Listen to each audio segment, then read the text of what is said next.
প্রিয় দর্শক, আসসালামু আলাইকুম। আজকে আমার বাগানে এসেছি আপনাদেরকে একটি লেবুর গ্রাফটিং করার জন্য, মাল্টি গ্রাফটিং। আপনারা অনেকে আমাকে বলেন যে স্যার আমের মাল্টি গ্রাফটিং হয়, তো লেবু হয় না। এটি একটি বাড়িওয়ান মাল্টা গাছ। আমি এই মাল্টা গাছের সঙ্গে আমি দেশি লেবুর একটি সাইন নিয়ে আসছি এবং এটি আমি আজকে আপনাদেরকে গ্রাফটিং করে দেখাবো। তো এরকম একটি সাইন নির্বাচন যখন করবেন, এটা ডালটা এরকম কেটে নিয়ে এই যে এইভাবে পাতাগুলোকে কেটে নেবেন। মনে রাখবেন যে এই পাতার শিরগুলো কখনোই আমরা কেটে দেব না, অর্থাৎ পাতাগুলো শুধু কেটে নিব, পাতার শিরগুলো যেন ঠিক থাকে। এইভাবে আমরা নেব। আর একটু বড় হয়ে গেছে, আমরা একটু মাথাটা কেটে নেই। এই যে একটু কেটে নিলাম, এতটুকুন দিবেন। এবার আমরা এই ডালটার সঙ্গে একটি মাল্টি গ্রাফটিং করব। এখানে এইভাবে কেটে নিলাম। এরপর ধারালো একটি নাইফ দ্বারা, এই যে ধারালো নাইফ, এটি দ্বারা আমরা এটি কাটব।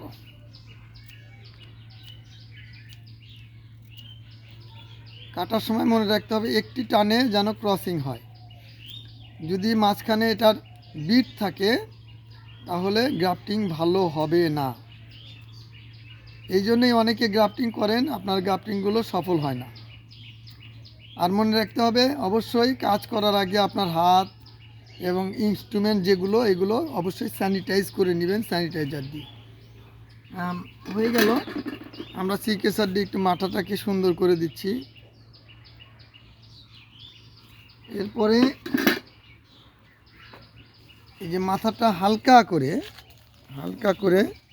আমরা একটু কাটব।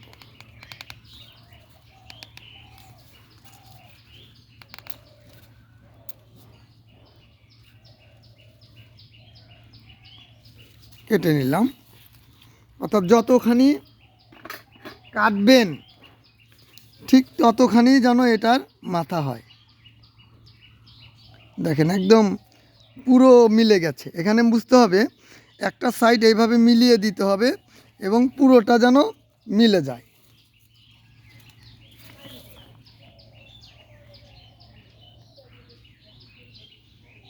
এবার আমরা এটা দিয়ে এমনভাবে আমরা এটা করব, একটু দূরে নিই। এই যে এইভাবে পেঁচাবেন।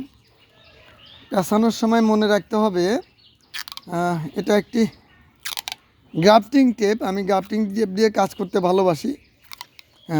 এই যে এখানে শির রয়েছে, তো আমরা এই শিরের উপর দিয়ে টেপ দেব না, শিরটাকে খালি রেখে ঘুরাবো যাতে করে ওইখান থেকে কুশি নিতে পারে।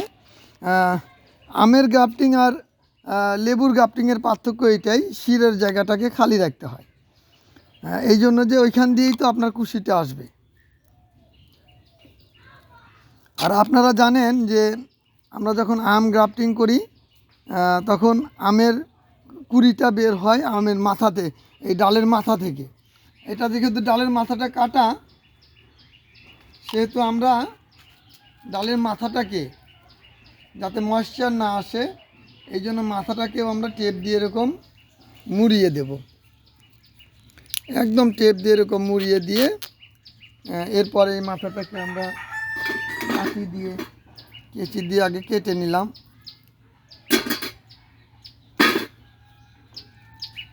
এরপর আমরা এখানে এরকম, যে অনেকেই কাজটা দিতে পারেন না, একটু পেঁচিয়ে নিয়ে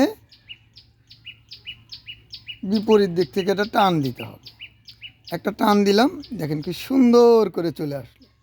আর এই গ্রাফটিং টেপ আপনারা যে কোনো বীজ ভাণ্ডার বা হার্ডওয়্যারের দোকানে এরকম গ্রাফটিং টেপ আপনারা পাবেন। তো হয়ে গেল। আর সাইট্রাস জাতীয় গাছের কলম করতে হয় অবশ্যই শীতকালে। এখন ভরা শীত, দেখেন আমি সোয়েটার পরে আছি, এই সময়েই কিন্তু গ্রাফটিংটা করতে হয়। অর্থাৎ ডিসেম্বর, জানুয়ারি, ফেব্রুয়ারি, এই 3 মাস হলো সাইট্রাস জাতীয় গাছের গ্রাফটিং করার সবচেয়ে উপযুক্ত সময়। ধন্যবাদ, এতক্ষণ আমাদের সঙ্গে ছিলেন। আবার নতুন একটা ভিডিও নিয়ে আপনাদের সামনে আসবো। এ পর্যন্ত সবাইকে ধন্যবাদ।